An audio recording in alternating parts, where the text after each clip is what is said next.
Aos irmãos queridos que eu ainda não tenha visto nessa noite, o meu boa noite e o parabéns a toda a igreja. 22 anos de lutas juntos, mais lutas com certeza rumo ao triunfo eterno da igreja de Cristo Jesus. Vamos nessa noite, irmãos, então dar continuidade ao início da pregação pela manhã, quando nós falamos da igreja militante, uma igreja que caminha rumo ao triunfo maior, que é a nossa levada para os céus na pessoa de Cristo Jesus. As pessoas que nos acompanham no Facebook, tome também as suas Bíblias, prepare-a para que você possa acompanhar toda a exposição da palavra do Senhor, lendo os textos. Mais uma vez, nós estaremos aqui pregando de uma forma expositiva. Todos os pontos do estudo bíblico estarão fundamentados aí no capítulo 3 de Apocalipse. Então já vamos abrir, irmãos, o capítulo 3 de Apocalipse, e nós estaremos lendo os versículos 7 a 13.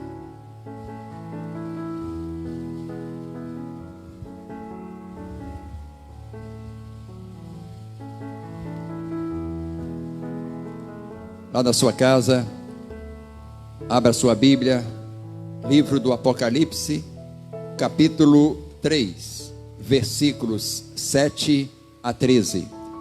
Nosso Deus, nós abrimos a palavra do Senhor. Ela é uma profundidade de riquezas e de sabedoria, de poder e santidade.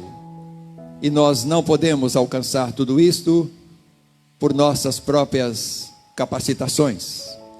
Nós te pedimos, ó Deus, que o teu Espírito venha atuar sobre nós, de forma que ela se torne inteligível a todos nós. E este que te fala, por misericórdia, meu Deus, me abençoa, para que os teus propósitos se cumpram aqui neste momento, onde o Senhor me concedeu esta palavra, para que pudesse eu ser o teu porta-voz ao teu povo que aqui está para recebê-la, em nome de Jesus, amém.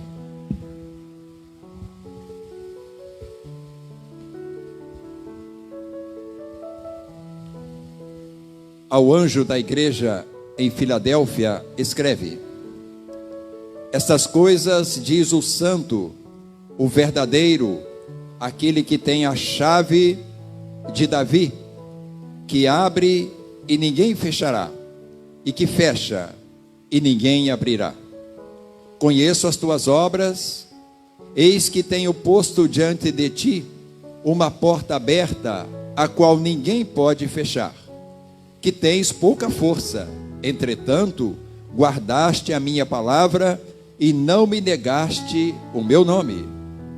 Eis, farei que alguns dos que são da sinagoga de Satanás, desses que a si mesmos se declaram judeus e não são, mas mentem, eis que os farei vir e prostrar-se aos teus pés e conhecer que eu te amei. Porque guardaste a palavra da minha perseverança, também eu te guardarei da hora da provação, que há de vir sobre todo o mundo inteiro, para experimentar os que habitam sobre a terra. Venho sem demora, conserva o que tens, para que ninguém tome a tua coroa. Ao vencedor, faloei coluna no santuário do meu Deus, e daí jamais sairá.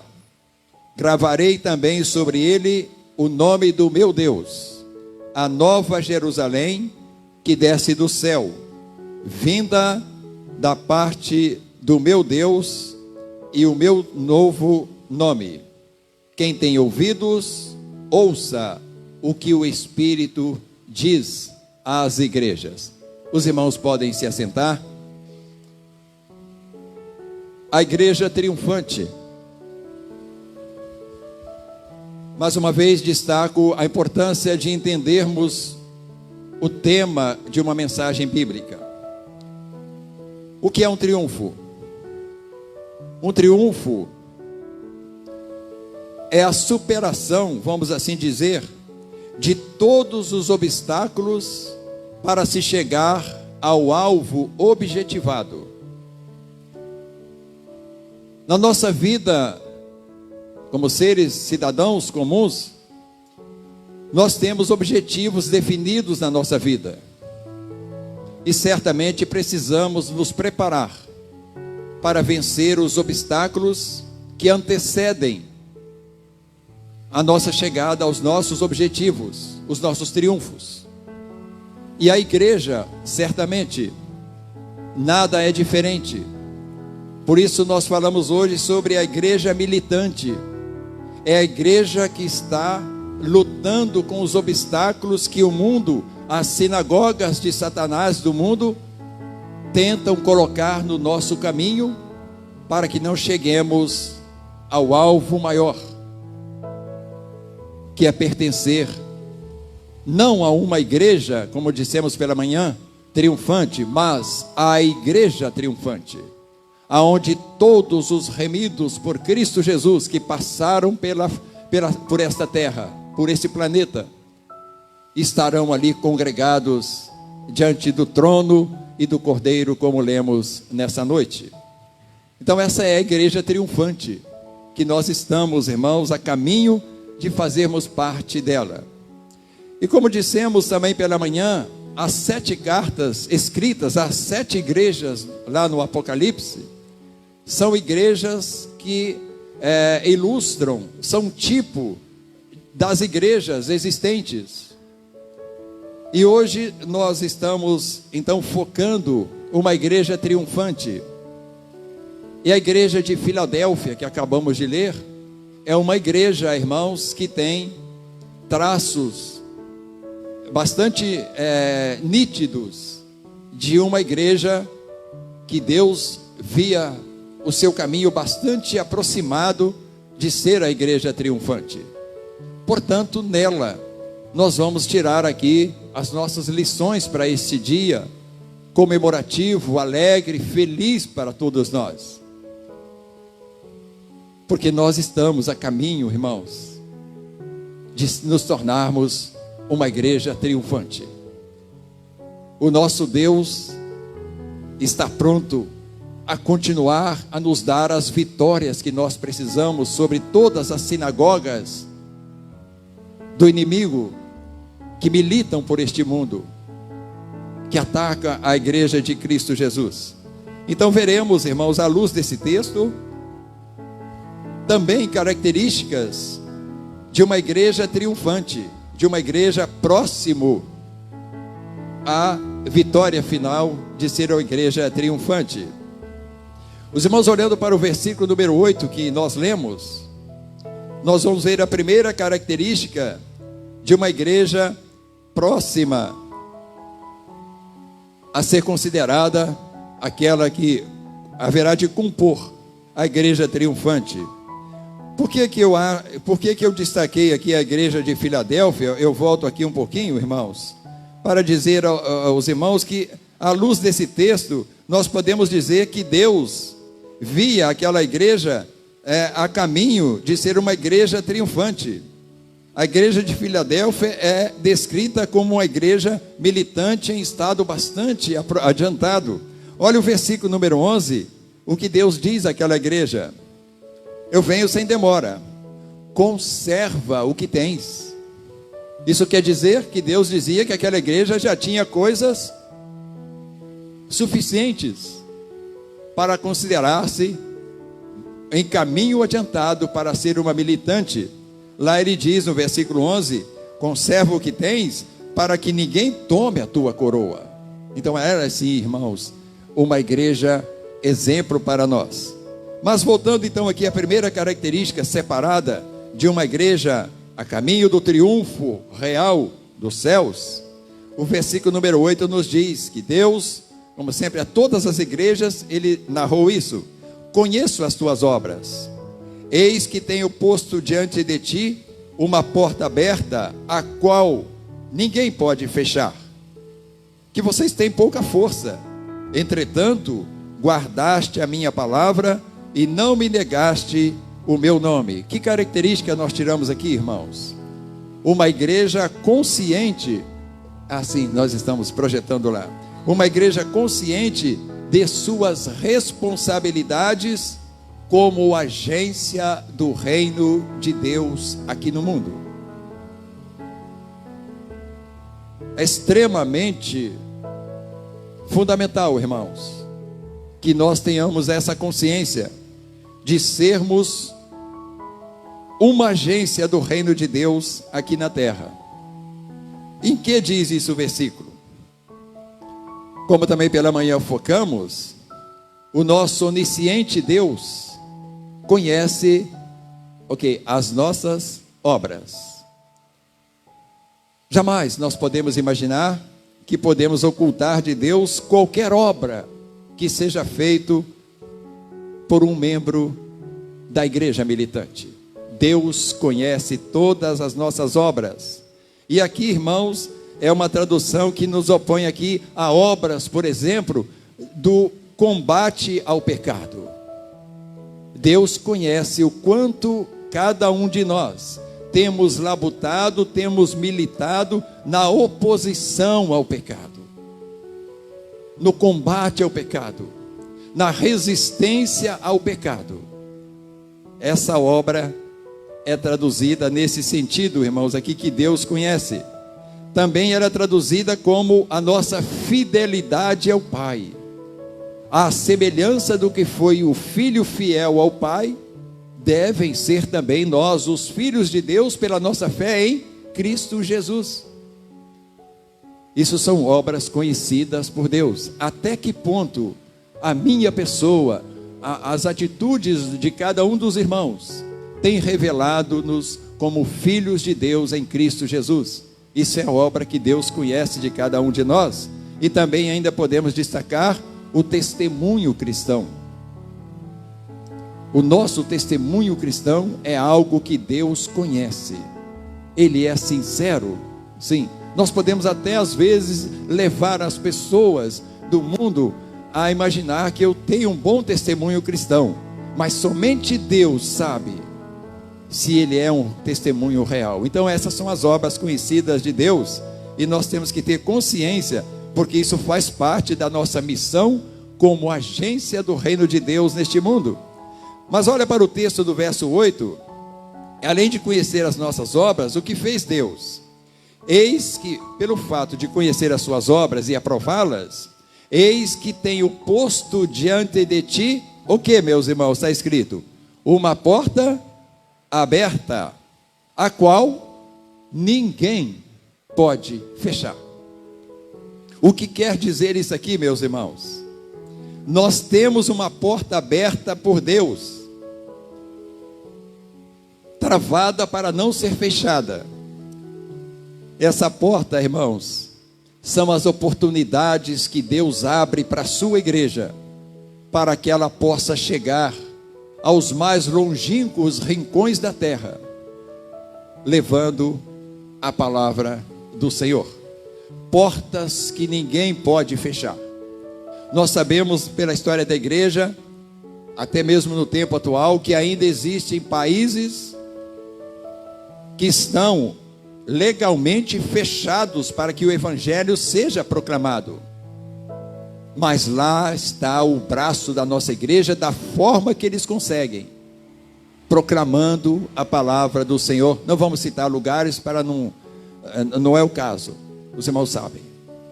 Então essas portas são abertas, irmãos, por Deus. Nós não temos que olhar para o mundo e dizer nós não vamos conseguir chegar naquele lugar, porque não há lugar em que Deus não possa abrir para que o seu evangelho e a sua palavra chegue lá. Estamos de acordo? Estamos amém nisso, meus irmãos? Com certeza.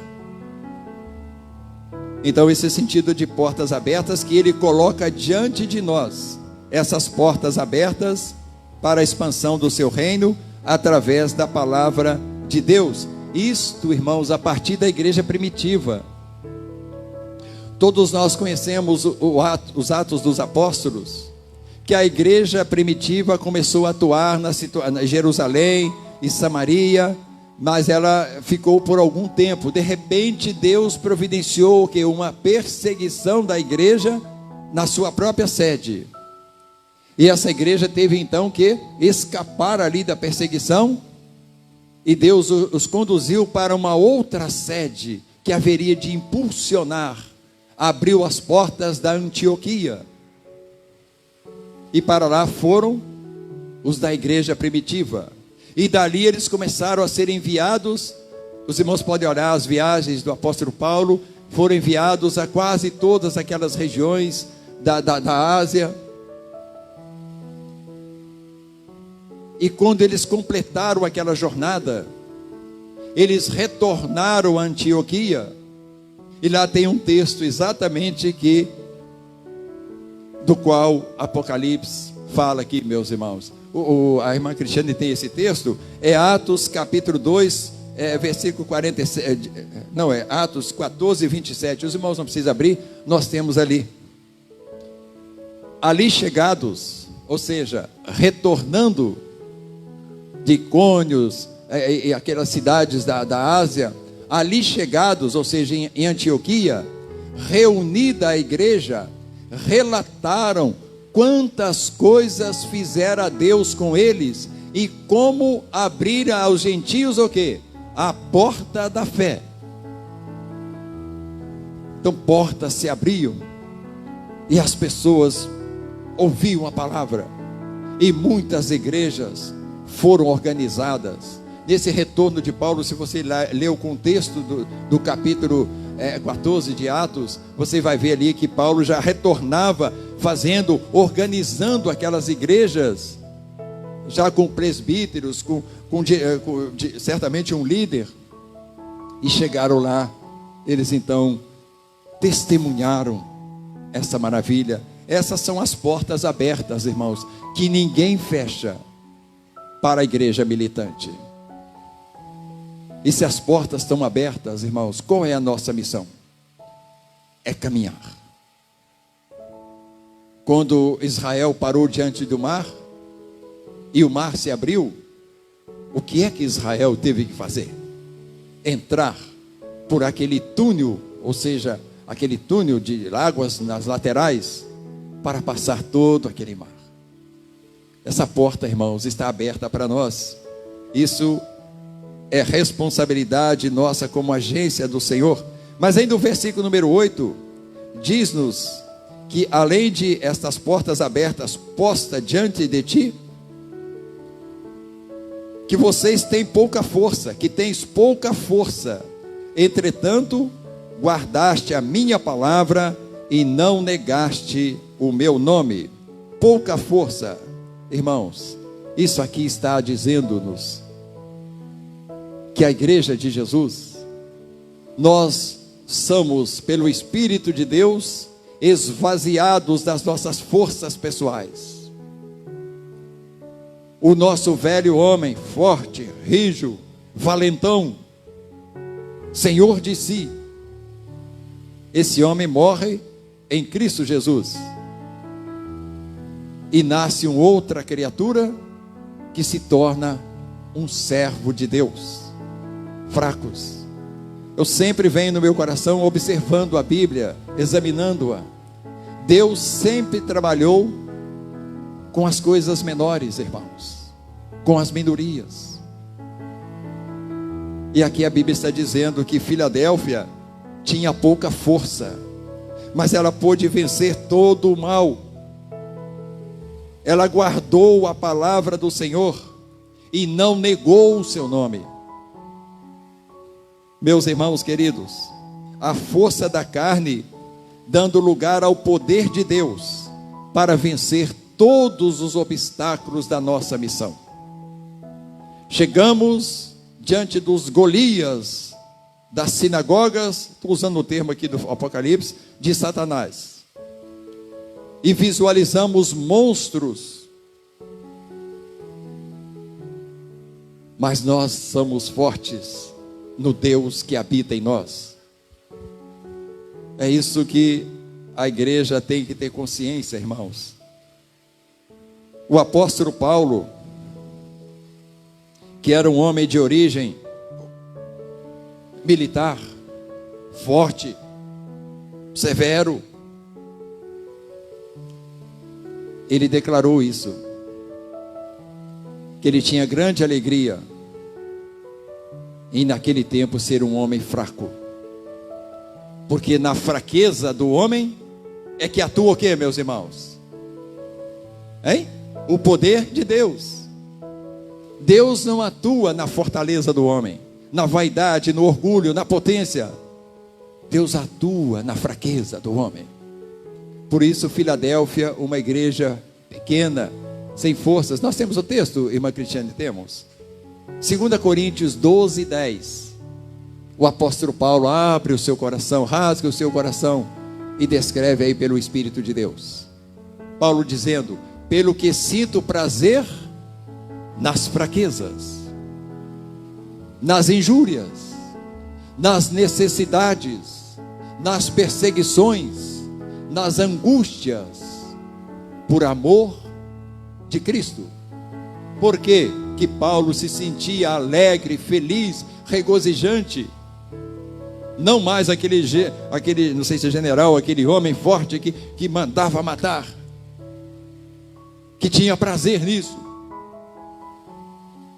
Mas ele sentia prazer na fraqueza, porque ele explica no final: quando sou fraco, então é que sou forte. Por quê, irmãos? Se você ler o contexto, você vai ler lá. O poder de Deus se manifesta na nossa fraqueza, para que a glória não seja nunca do agente direto, mas do Senhor Todo-Poderoso. É isso mesmo, meus irmãos? Amém. Então essa era isso aí. E sabe, irmãos, esses obstáculos ocorriam lá em Filadélfia de forma muito clara. Esses obstáculos são criados por diversas frentes do inimigo na vida da igreja. Por exemplo, quando nós somos crentes, digamos assim, de uma visão deficiente espiritualmente dizendo, nós vamos ter uma visão agigantada dos obstáculos. Porque, meus irmãos, a nossa visão uma visão não muito espiritual faz com que eu não veja o poder de Deus que está agindo em mim. Então isso são obstáculos que nós temos que vencer. Todos nós, do pastor a cada membro da igreja, nós temos lampejos dessas coisas na nossa vida. Momento em que nós enfraquecemos, temos uma visão espiritual meia enfraquecida, nós começamos a ver gigantes. Nós começamos a desanimar, a nos decair e a cair. Outros obstáculos que nós temos que vencer, irmãos, no poder de Deus. As hostilidades do mundo. O mundo continua e continuará e cada vez mais será hostil à verdade de Deus.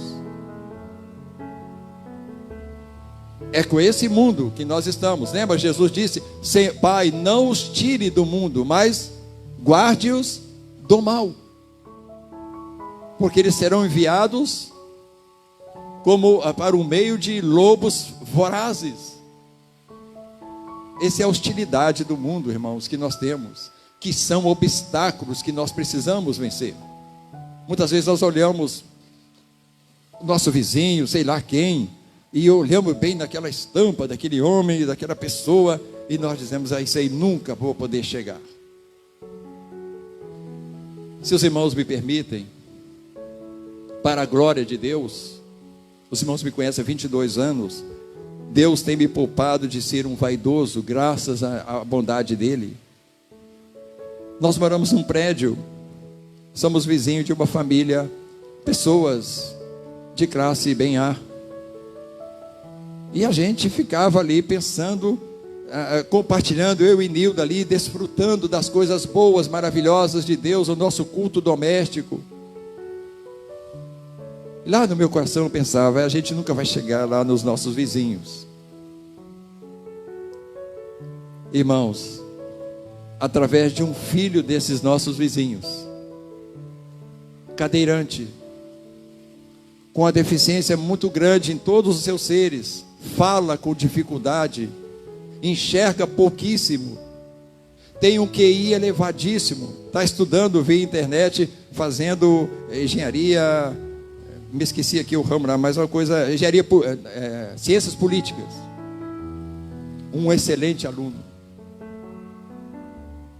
Esse moço se converteu a Jesus. E eu tenho que separar toda terça-feira para recebê-lo lá na minha casa. Ele chega perto para mim: pastor Celso, eu vim aqui para você ler um texto bíblico para mim, porque eu não consigo ler. Ontem ele ia gravar um áudio, um vídeo. Ele queria transmitir uma mensagem à igreja. Ele já conheceu vocês através dos cultos. Ele até fez um hino e trouxe para o Robson. O Robson musicou, ele cantou. Eu levei para ele, ele ficou numa alegria constante. Irmãos, para a glória de Deus, o Juliano é um crente em Cristo Jesus. Mas ele ainda não pôde falar para a família, porque ele está temeroso de ser rejeitado. Mas um dia desse a família me chamou para orar para a senhora velha, que uma avó, a mãe daquela senhora chegou lá, e nós fomos lá orar. Então são isso, irmãos, são as portas que Deus abre e ninguém fecha. São obstáculos que nós temos que vencer.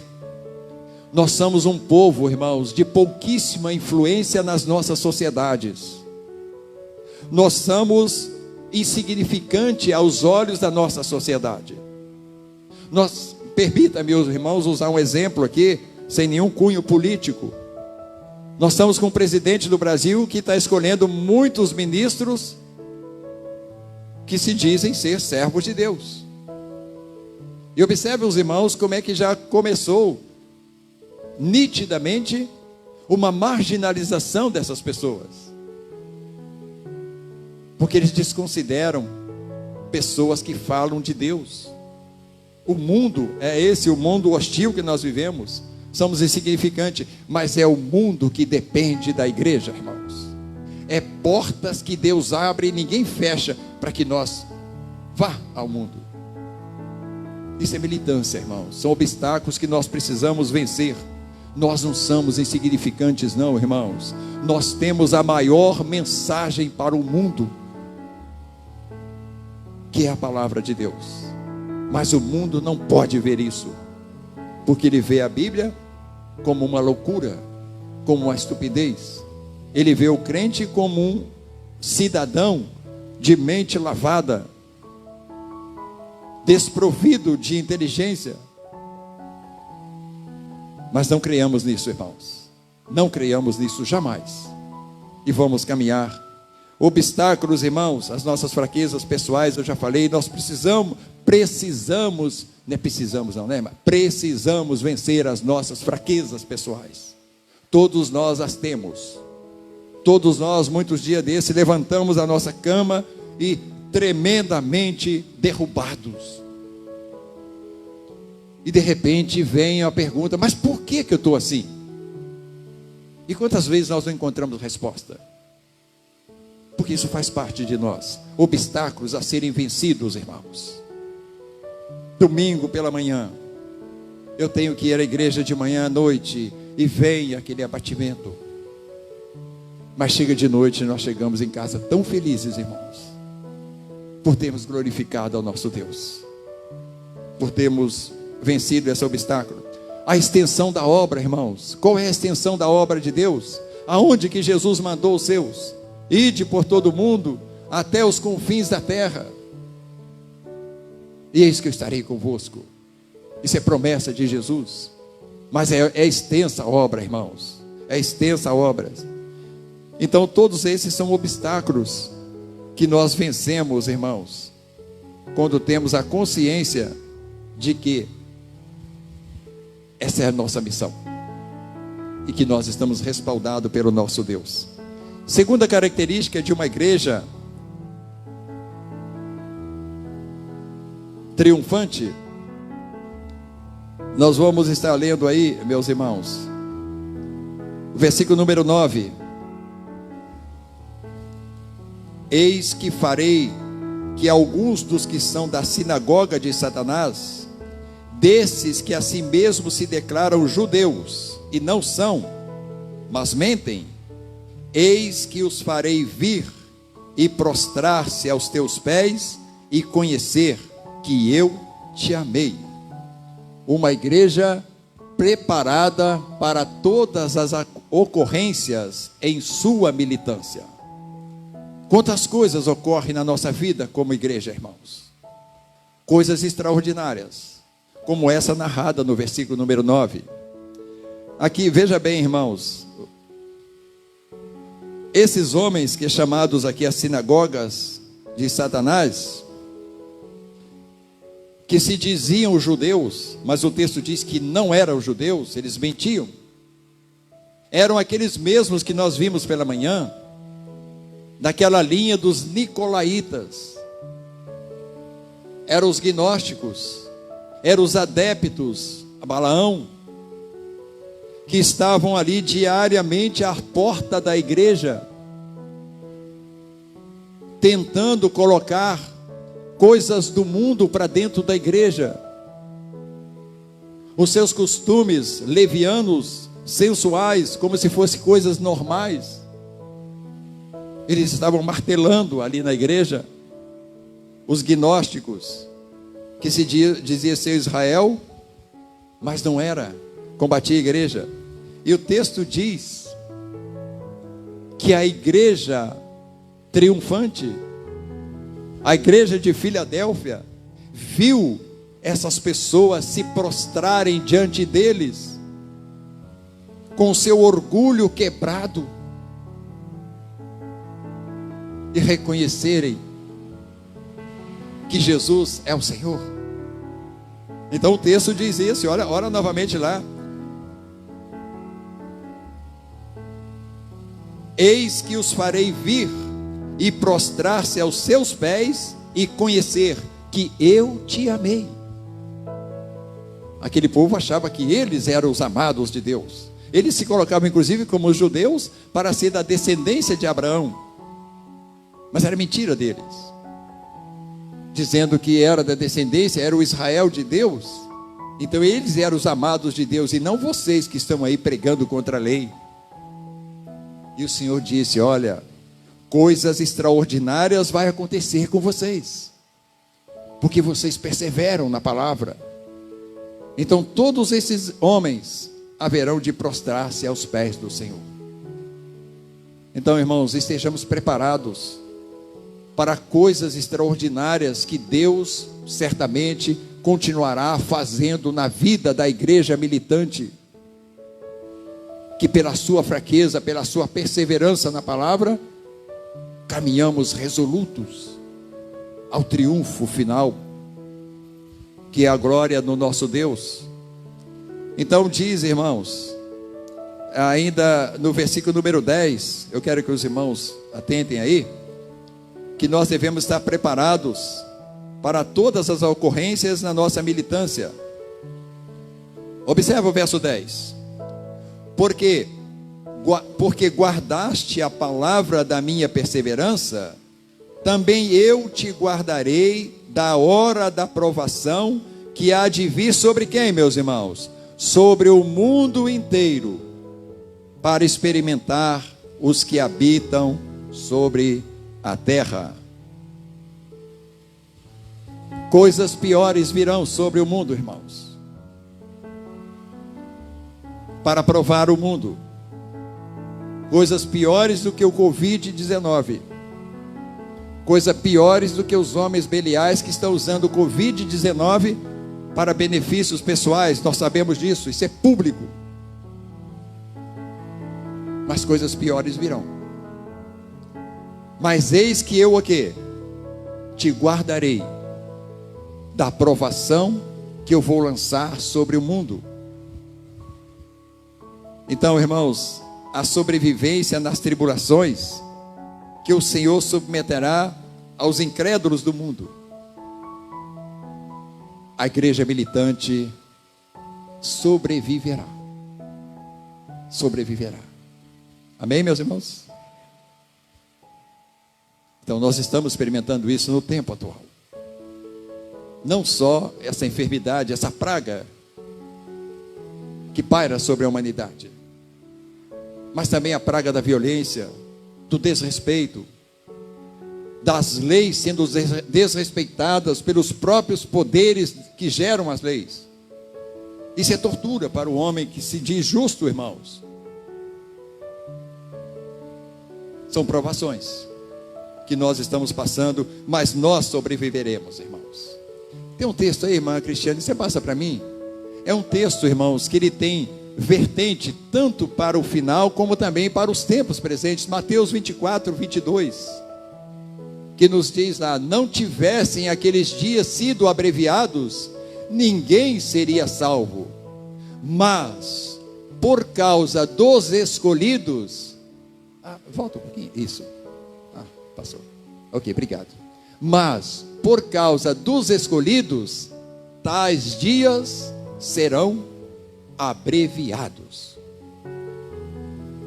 Não, irmãos, vamos continuar na luta de oração, de misericórdia pelo mundo que está sofrendo, às vezes literalmente o Covid-19, mas emocionalmente sofrendo mais ainda do que a enfermidade. A nossa missão é orar, é crer. E por causa, irmãos, certamente dos escolhidos, esses dias serão abreviados, assim diz o Senhor. As lutas, verso 11, irmãos, por favor.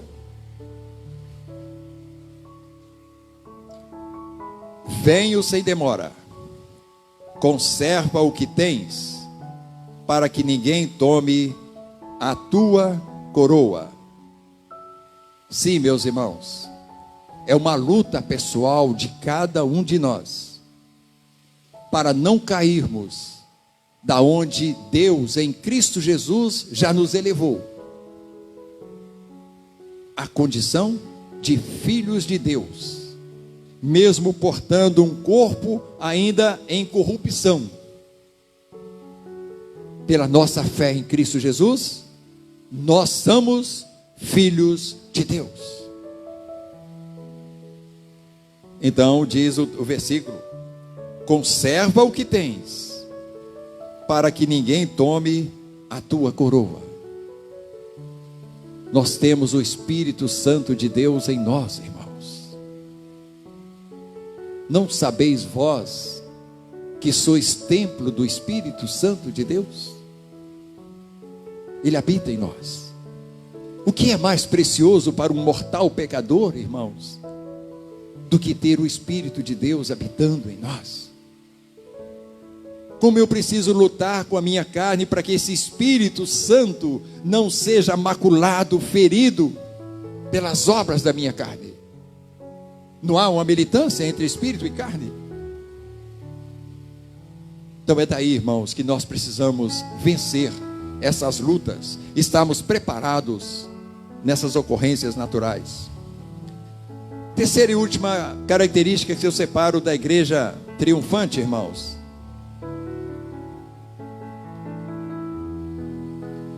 Nós estamos aí no versículo número 12.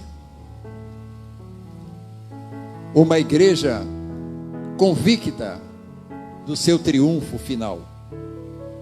Essa convicção, irmãos, ela é relevante para o nosso testemunho. Nós não podemos nunca declarar que tem certeza da vida eterna se a expressão do meu rosto ou as atitudes do meu ser demonstrem pessoas que não têm absoluta certeza disso. A igreja militante tem que ter essa convicção do triunfo real, final, verdadeiro, que o versículo número 12 descreve aí, irmãos. Ao vencedor, diz o texto, falo-ei coluna no santuário do meu Deus. Grife aí no seu texto, irmãos, ao vencedor, porque todas as coisas que são feitas aqui no verso 12 é ao vencedor, tá? Esse entendimento é a base da interpretação desse verso. Ao vencedor faloei coluna no santuário do meu Deus. Vamos ver isso aqui primeiro. Ao vencedor, cada membro da igreja militante que perseverar em Cristo Jesus, individualmente, ao vencedor.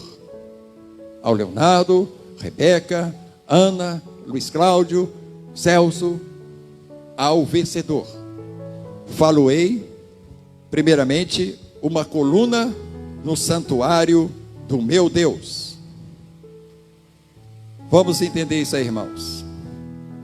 Cidade de Filadélfia era uma cidade onde tinha muitíssimos templos de deus pagãos. E era uma cultura religiosa em que nas colunas daqueles templos se escrevia o nome daquelas entidades que eram ali adoradas. Mas Filadélfia situava-se numa região muito sujeita a terremotos fortíssimos. E era constante aqueles terremotos que iam naquelas colunas das igrejas dos deuses pagãos, destruía tudo aquilo e jogava por terra. E eles tinham que erguer novamente aquilo. Usando esse exemplo de Filadélfia, o Senhor diz que os vencedores na nossa eternidade serão feitos colunas no templo de Deus. Vamos, eu vou dar novamente lá. Faloei coluna no santuário do meu Deus, e daí jamais sairá. Ou seja, não tem mais terremoto. Para a igreja, para o crente vencedor, que vai se tornar a coluna no santuário de Deus, não tem mais terremoto, irmãos. É uma coluna inabalável do santuário de Deus. Qual o santuário de Deus? Apocalipse 21, 22 responde. Será que eu fiz o texto aí, irmã Cristiane, por favor? Vamos ver quem é a coluna, quem é o santuário de Deus. Porquanto, acompanhe comigo lá, irmãos, aos que de antemão conheceu, também, não, eu acho que eu não tenho esse texto não. Ok, obrigado, irmã Cristiane. Irmãos, passa algumas páginas aí, Apocalipse 21, 22, é importante esse texto, senão nós não vamos saber que santuário de Deus é esse. Vamos pensar que tem um prédio. Chegamos, 21, o versículo 22, deixa lá o 7 marcadinho, tá? O capítulo 3, Apocalipse 21, 22.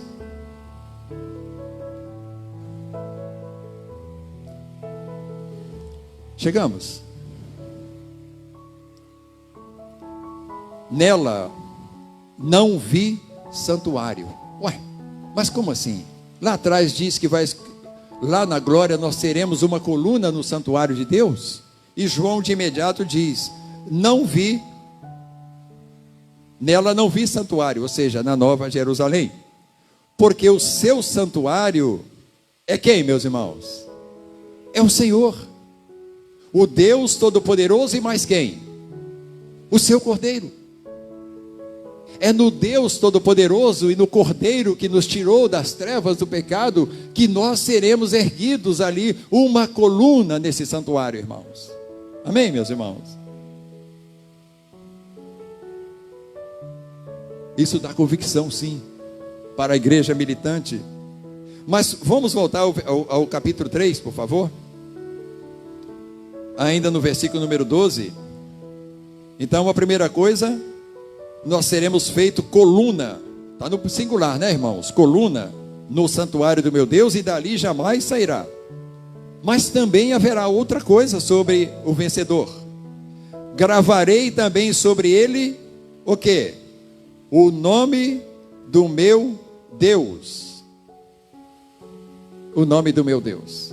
Até aqui.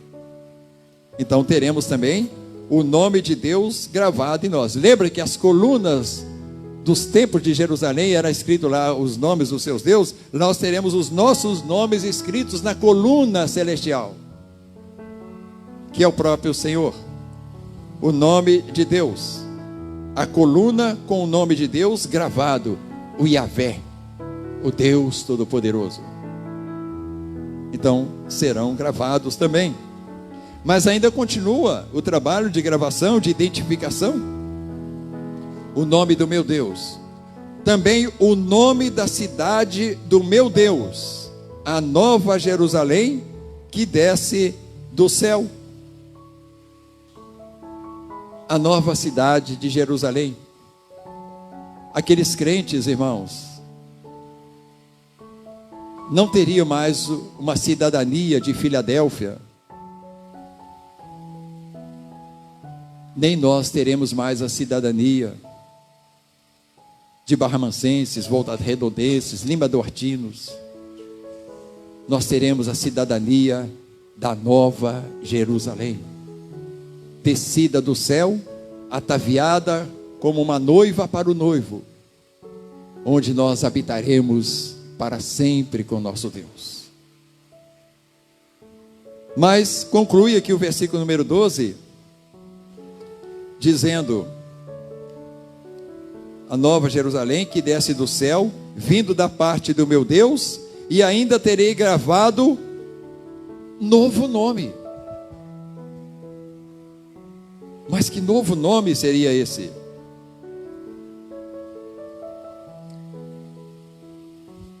Irmãos, esse nome é Jesus. Vamos entender, explicar isso. Jesus, o Filho, tem a natureza do Pai.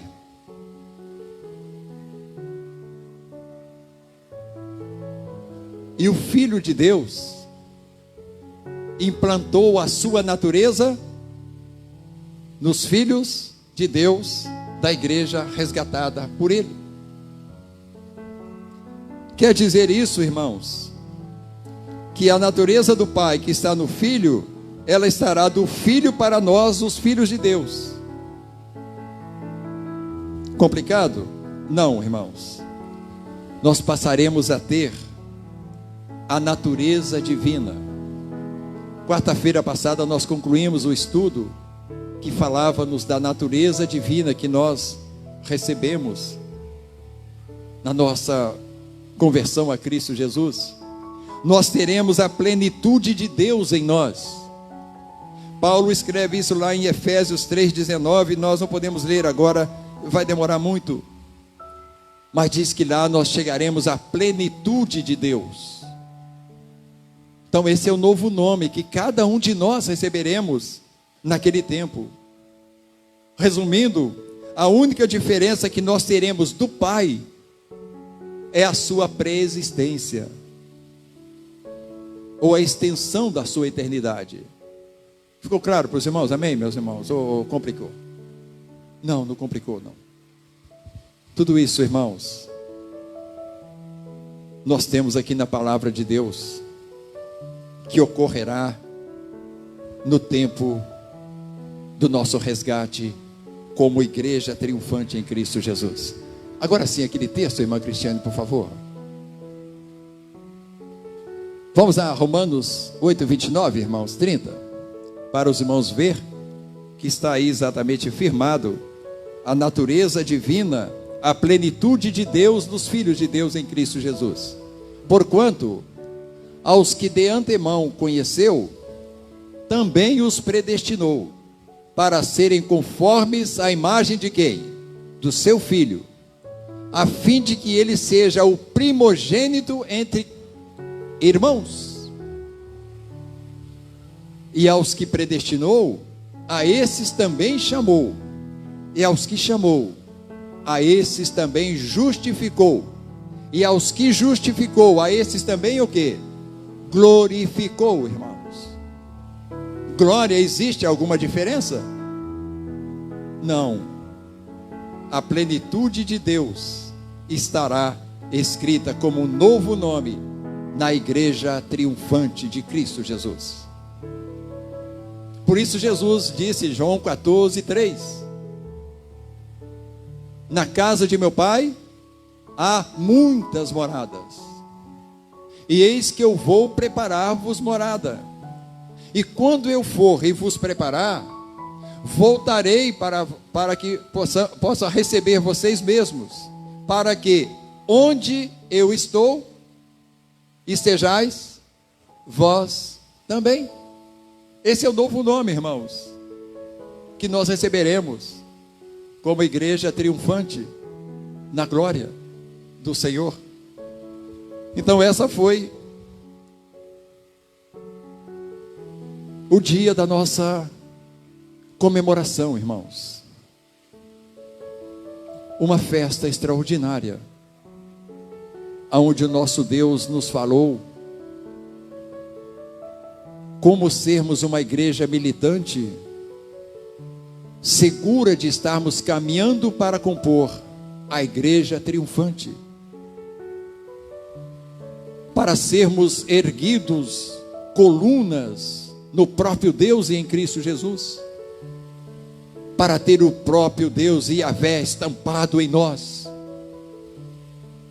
e para receber o novo nome de legítimo Filho de Deus, habitando na mesma casa de Deus, na mesma casa de Jesus.